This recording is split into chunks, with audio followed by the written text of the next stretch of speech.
think I'll find them. Okay, I'm rolling. Just say your name for us. Ryan Crozier. So, whenever you're ready. Okay, so the marketing strategy for Fourth Wall Theatre Company is to get following, bring more people to the workshops and get continued engagement on social media and throughout the whole Fourth Wall. Fourth Wall's it's just a training agency that uses theatre to bring young people, to help young people to gain employability skills through theatre. So I split it up into 5 phases, essentially, and the phases could be seen as weeks or days, depending on how you want to strategise it. And I've split them phases up into 4 different sections, which is social media, search engine optimisation, cold calling and email marketing, and PR.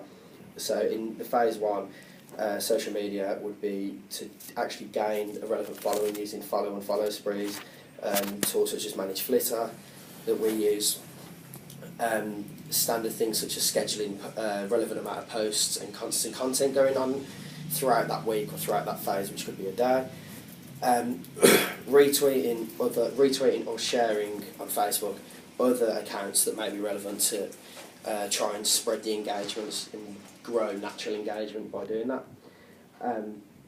Get 2 direct engagements out every phase, so it's basically direct tweeting or commenting or etc.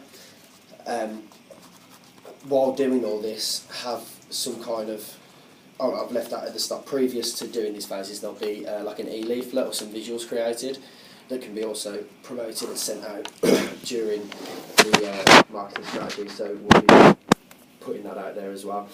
With SEO, what we've said is a blog on the Fourth Wall website, which would be using the Fourth Wall members to actually write. So we called it Writers Relay. So they'd write bits each and then pass it along. But it's something that's already been tried and tested before, so we know that would work. Try and get 1 of them out each phase to just keep that constant flow going. And then we'd have the cold calling and email marketing. The cold call we did in a previous workshop. We were calling schools to try and send out the leaflets and get the school children to come along during the holidays or whenever they've got spare time.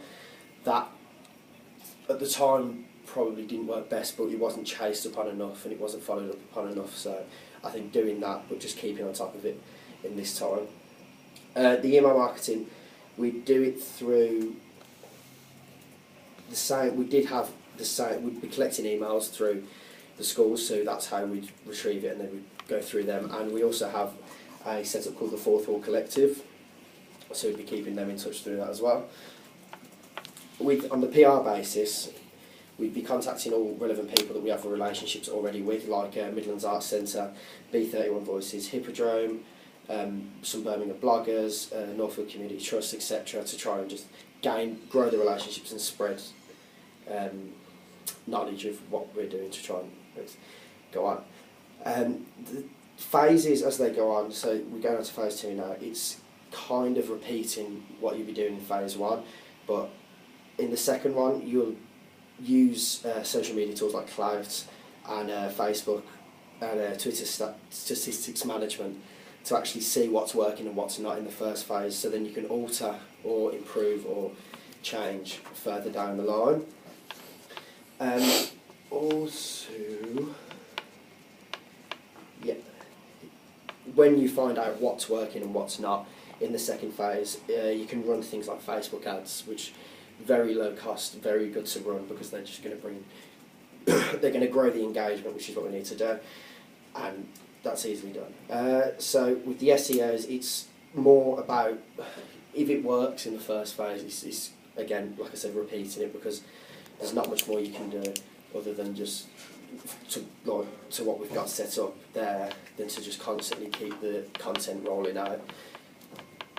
On the basis of cold calling and email marketing, you'd be chasing the unresponsive schools and following up what you've already got to gain that response to grow it, and then you can expand. So if you've only got a small amount at the start, you can expand into a wider area once you've completed in the small area, and then so on and so forth.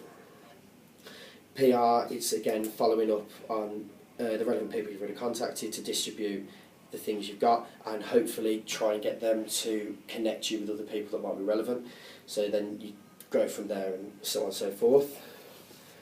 Then we'll go phase 3, and then so we would again analyse what we've got, and using the phase 1 set of how much to do and how much to do, you'd do that, but you'd be increasing it, like so on. It's like 1 to 2 posts for each day or for each phase, so you'd be increasing that to actually work at what times or what posts have worked best and what engagements got highest. So say if a post with an image which normally does get more interaction, you're going to be posting them more than other ones. Once you've gained all this information from your analytics in the middle, which is phase 3, you set yourself a new benchmark to work with. So then when it comes to phase 4, you'll be looking back at the new benchmark and then growing it and growing it and growing it and growing it. So by the end of it, you could go from 10 to 10,000 engagements, so on. So with the cold call, what I've also left out at the start, which I do apologise, is on these e-leaflets that we'll be giving out, there'll be like a bit.ly link, which will be the link to the Eventbrite, so we can actually follow the click-throughs. So when it comes to like phase 3 of the cold calling and the email marketing, we can actually check of what the bit.ly click-through link and the effectiveness of the leaflets we've given out to the schools, or whoever we've given them out to.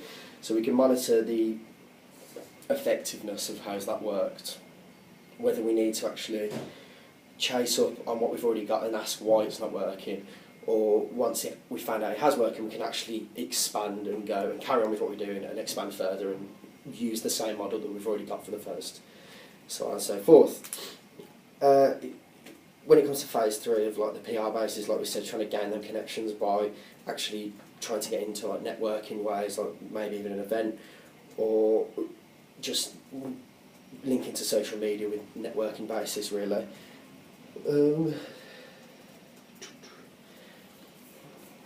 Phase 4, so it's following on from that benchmark, and it's mainly a repeat of phase 2, is looking at the analytics, following it up and expanding it and growing it.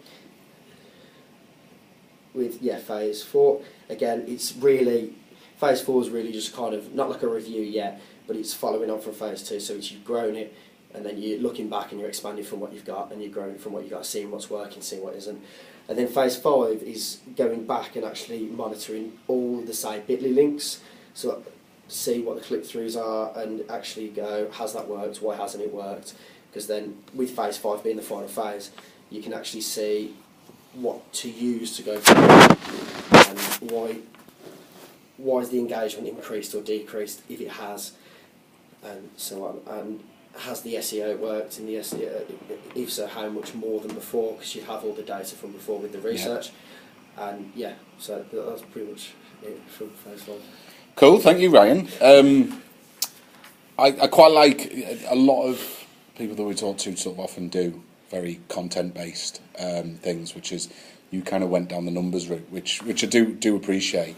One of the questions that I wouldn't mind looking at is what sort of content do you think should be sort of pushed out? I mean, you talk about doing Facebook posts and that kind of thing, but what are you actually thinking about posting? And where would you get that? I mean, you mentioned about the blog, and that sounds like a great idea. I think some people would engage in that. Do you mean people add, when you said a writing relay, just talk me through that a little bit. So it'll be split up into 3 sections of 200 words each, so it's a story in a kind of way.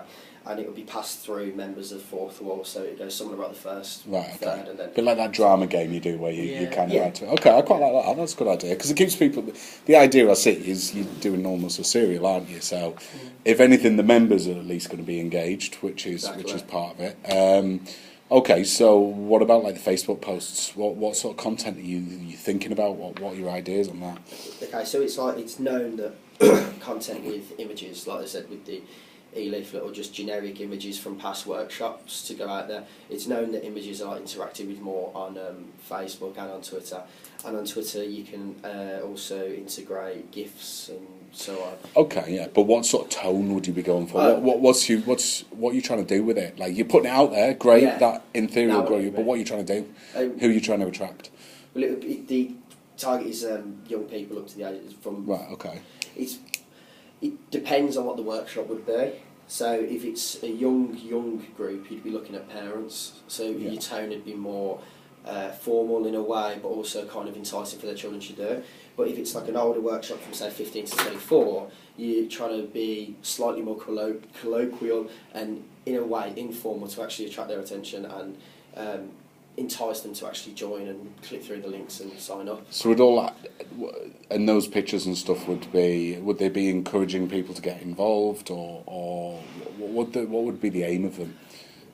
Yeah, so I think mainly a lot of the times, sometimes there would be like promotional images that would be like get involved in this, but sometimes it's just more for people who don't know what's going on, so they can actually see visually what's happened before in past workshops. So with the past one we did was My Generation, where we worked with an older generation and brought younger people to work with them and listen and talk about stories.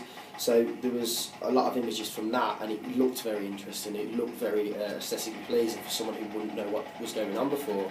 So they can look back at that and say like. So kind of a informative, but with like a fun sort of spin on it. Yeah, exactly. And it's also also I think we have got some footage from past workshops as well that we could show. So I think more with trying to get people involved, it's that issue of them not knowing what they're getting involved in. So it'd be showing them what they'd actually be getting involved in and how they'll be getting involved.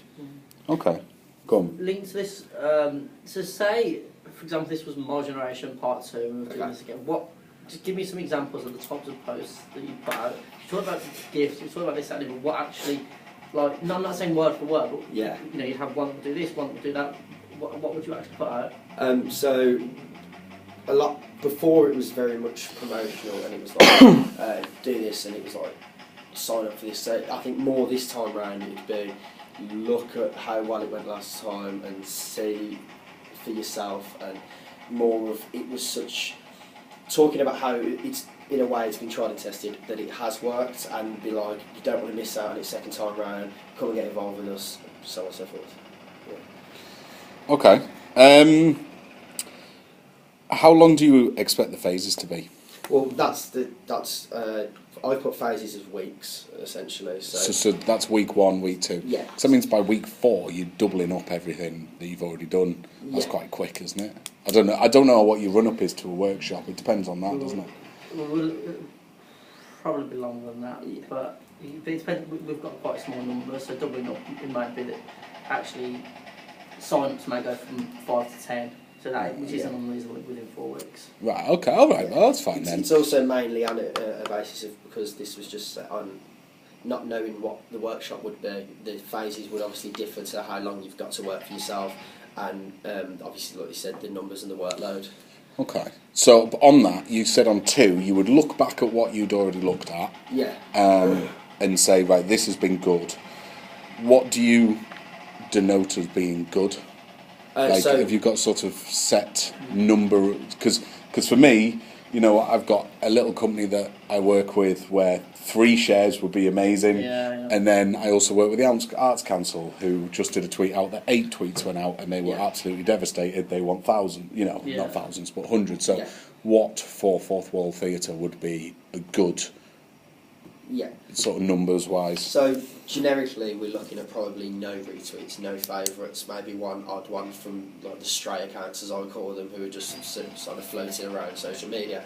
So really, we're looking just for any kind of relevant engagement. So if it is a young person who's retweeting or favouriting, that's considered one number, oh, that's good, and then we know that can kind of grow from there. So we just, obviously we don't want one person, we want around 5 to 10, and I think because the numbers are, we are working with quite small numbers, and because it is in one kind of area of Birmingham, I think more than five engagements on each post. So like I said, retweets mainly because that's what will develop the But that feels like a tangible target to then look at and go, right, who's got close to 5, and you go, right, okay, they have right, let's isolate them and concentrate on them. I mean, that is a sound principle to do, and I think that's fair enough.